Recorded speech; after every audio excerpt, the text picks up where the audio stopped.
Helena, Íslandsmeistaratitillinn í húsi eftir langt og strangt tímabil, þetta hlýtur að vera sérstaklega fallegt.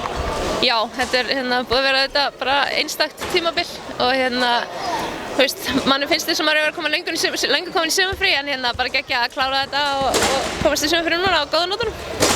Þessi leikurinn í dag, þið vennið hann á endanum með 9 stigum en það er alveg svolítið eftir að skella í lás í fjórða leiknum í dag.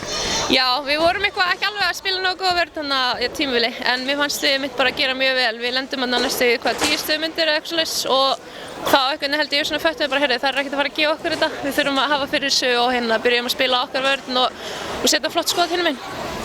Þetta er búið að vera langt tímabil og í raun og veru fenguð ekki tímabilið í fyrra að klára það. Þannig að það hlýtur að hafa verið svona mission accomplished þangað til í kvöld.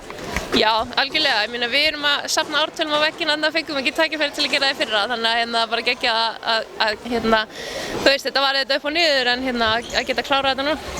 Hvernig er að vinna síðan úrslita innvíði á móti uppeldisfélaginu?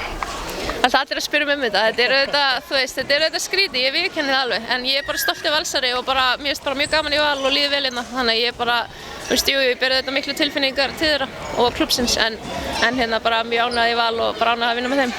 Fyrir þið persónulega vinnur besti leikmaður úrslitakeppninnar og í raun og veru varst ekki með í byrjun tímabils.